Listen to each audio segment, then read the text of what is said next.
നമസ്കാരം.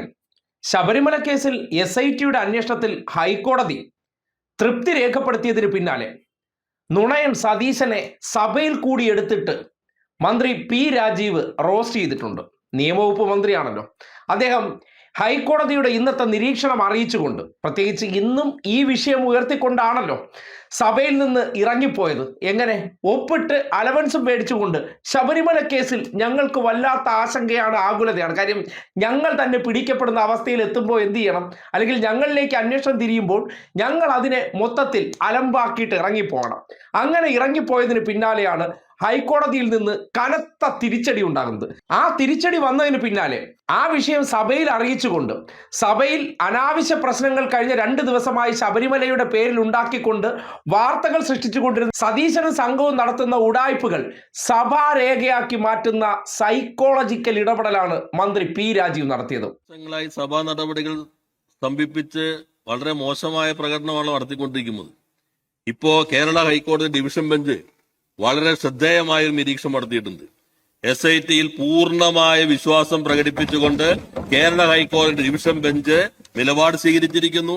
എന്ന് മാത്രമല്ല, ഡിവിഷൻ ബെഞ്ച് ഓപ്പൺ കോർട്ടിൽ പറഞ്ഞത് ഈ കുത്തുകേസിനകത്ത് കുറ്റപത്രം കൊടുക്കുന്ന വേഗതയിൽ കുറ്റപത്രം കൊടുക്കാവുന്ന കേസല്ലത്. ഇവരുടെ എല്ലാ വശങ്ങളും പരിശോധിക്കണം. ഇന്ത്യയിലെ തന്നെ ഏറ്റവും മികച്ച ഉദ്യോഗസ്ഥന്മാരുടെ ടീമാണ് പ്രവർത്തിച്ചുകൊണ്ടിരിക്കുന്നത്. അങ്ങനെ പൂർണ്ണമായും SITയുടെ ഇതേവരെയുള്ള പ്രവർത്തനങ്ങളെ അംഗീകരിച്ചുകൊണ്ടുള്ള ഒബ്സർവേഷൻസ് ഇന്ന് ബഹുമാനപ്പെട്ട ഹൈക്കോടതിയിൽ ഉണ്ടായി എന്ന കാര്യം ഞാൻ ഈ സഭയുടെ ശ്രദ്ധയിൽപ്പെടുത്തുന്നു. അതേപോലെ ഇവർ ഉയർത്തിപ്പിടിച്ചുകൊണ്ടിരിക്കുന്ന ആ ചില ഉത്തരവുകൾ, അതിന്റെ തെറ്റായ രീതികളെ കുറിച്ച് ഉൾപ്പെടെ ഇന്ന് ബഹുമാനപ്പെട്ട ഹൈക്കോടതി പരാമർശിച്ചിട്ടുണ്ട്. അതുകൊണ്ട് ഈ നാടിനെ ആകെ ബാധിക്കുന്ന പ്രധാനപ്പെട്ട കാര്യങ്ങൾ ചർച്ച ചെയ്യുന്ന ബജറ്റ് സമ്മേളനം അലങ്കോലമാക്കിയതിന് കേരളത്തോട് മാപ്പ് പറയാൻ പ്രതിപക്ഷം തയ്യാറാകണമെന്ന് കൂടി ഈ സന്ദർഭത്തിൽ ആവശ്യപ്പെടുകയാണ്. കേട്ടല്ലോ, പ്രതിപക്ഷം സഭയോടും ഒപ്പം തന്നെ ഈ നാടിനോടും മാപ്പ് പറയണം. ഇല്ലാത്ത കാര്യങ്ങൾ ഉണ്ടെന്ന് വരുത്തിക്കൊണ്ട് മാധ്യമങ്ങളെയും കൂട്ടുപിടിച്ച് സമര നാടകങ്ങൾ അങ്ങ് അരങ്ങേറുകയാണ്. ആ അരങ്ങേറ്റം പൊടിപൊടിക്കുന്നതിനിടയിലാണ് അപ്രതീക്ഷിതമായി രാജീവ് മുതലാളി കൊടുത്ത കേസ്. ആര്? സതീശന് വേണ്ടി രാജീവ് മുതലാളിയാണ് ഹൈക്കോടതിയിൽ പോയിട്ട് എന്ത് CBI അന്വേഷണം വേണം, ഈ അന്വേഷണം തൃപ്തികരമല്ല എന്ന് പറഞ്ഞത്.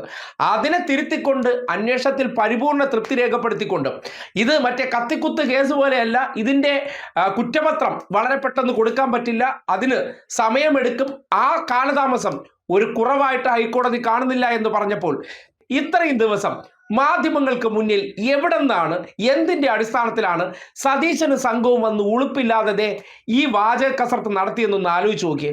ശബരിമലയിലെ സ്വർണ്ണക്കൊള്ളയെ കുറിച്ചുള്ള SITയുടെ അന്വേഷണം ഏതാണ്ട് നിലച്ചിരിക്കുകയാണ്.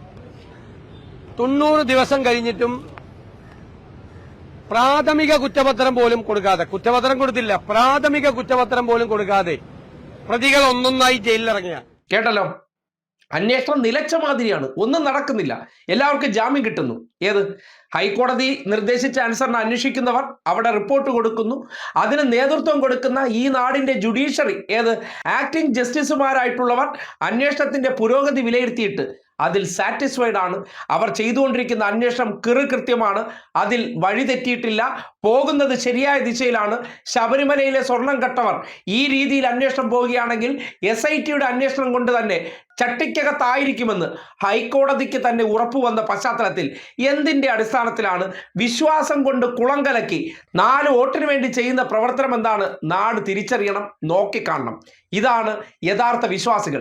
അയ്യപ്പന് വേണ്ടി ചെയ്യുന്ന പ്രവർത്തനങ്ങളാണ്. പക്ഷേ അയ്യപ്പന് തന്നെ ഇതൊന്നും പിടിക്കുന്നില്ല. പ്രതിപക്ഷം ചെയ്യുന്ന പ്രവർത്തനങ്ങളെ മുഴുവൻ അയ്യപ്പൻ തന്നെ പൊളിച്ചു കൊടുക്കുന്നുണ്ട്.